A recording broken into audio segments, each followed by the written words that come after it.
Et de la situation au Mali, on continue à en parler avec Mamadou Ismaïla Konaté. Bonsoir, vous êtes ancien ministre malien de la Justice. Une première réaction, peut-être pour commencer, à cette sortie du président de la transition, Assimi Goïta. C'était inévitable au vu de l'ampleur de l'offensive. Je crois que le chef de l'État ne semble pas avoir pris la mesure et l'ampleur de ce qui se passe sur le territoire national.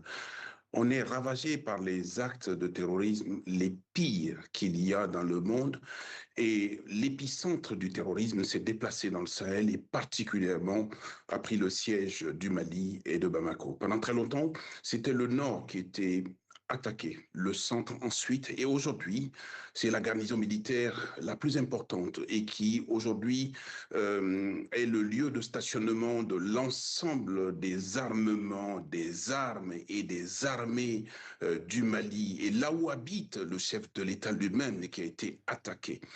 Et le pire, et c'est pas le moindre, c'est que c'est le ministre de la Défense, numéro 2 de la junte militaire, et sa famille qui ont été décimés dans des conditions inacceptables.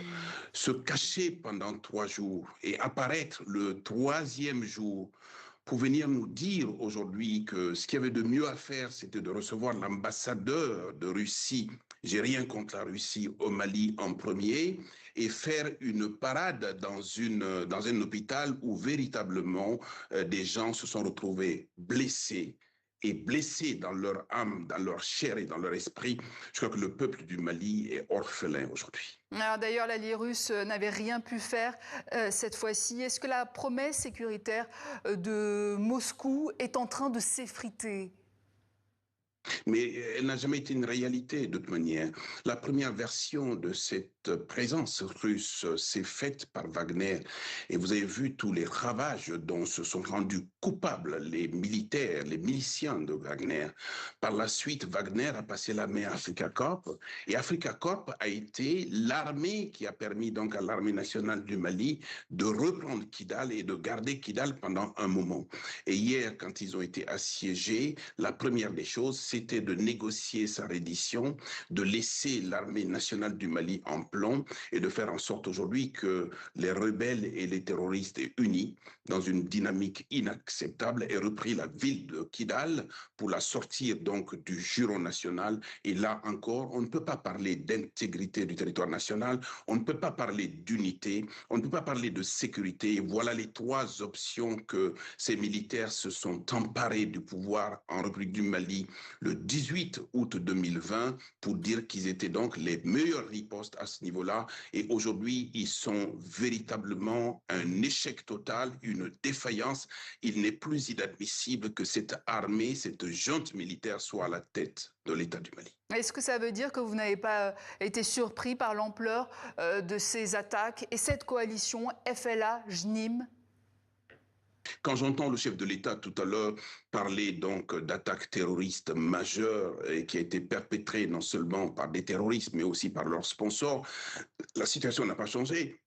Le 18 août, en arrivant au pouvoir, il nous a sorti les mêmes propos, les mêmes mots. Faire en sorte aujourd'hui, comme s'il ne savait pas l'ampleur de cette attaque terroriste, que tout le monde leur a signalé en disant que ça ne peut pas être le combat d'un seul pays, ça ne peut pas être le combat d'une seule nation et que ça servait à rien de se couper de la communauté internationale. Aller avec les Russes est une chose, mais se mettre complètement en rupture de banc avec toute la communauté internationale pour se prendre pour ce que l'on n'est pas, c'est ça qui n'est pas admissible et c'est ce message qu'il sort aujourd'hui qui est totalement erroné et totalement irresponsable et je pèse mes mots. Et à ce stade, est-ce que vous prôneriez un dialogue avec ces 2 groupes, FLA, JNIM ? D'abord que cette junte militaire se démette du pouvoir au Mali, qu'elle se démette de façon négociée, de façon ordonnée, pour que le Mali et les Maliens puissent se retrouver autour d'un ensemble national et que cet ensemble-là aujourd'hui donne l'occasion d'appeler tous les Maliens, pour peu qu'ils acceptent aujourd'hui de ne pas se battre mais de venir dialoguer. C'est cet appel-là que moi je lance à tous les acteurs, à tous les interlocuteurs et faire en sorte aujourd'hui que ce débat puisse se faire au Mali avec les Maliens, mais en présence de nos voisins sans lesquels on ne peut pas avancer plus loin, en présence de la sous-région, de la région, du continent, mais en présence également du monde. Et c'est cette demande-là est la seule qui peut permettre aujourd'hui de sauver le Mali, de donner l'occasion aux Maliens de se donner la main et de repartir pour un tour de paix en dehors de cette et en junte présence des militaire. deux groupes rebelles également, Monsieur Konaté? Le cœur serré, on n'a pas le choix, tant et si bien qu'il s'agit de Maliens, rupture de banc avec le Mali, de Maliens qui ont retourné les armes contre les Maliens, ce qui est inacceptable. Mais vous savez, les guerres les pires ne peuvent se terminer qu'avec le dialogue, et un dialogue sain, un dialogue engagé, un dialogue des volontés. Mamadou Ismaïla Konaté, merci. Je rappelle que vous êtes ancien ministre malien de la Justice.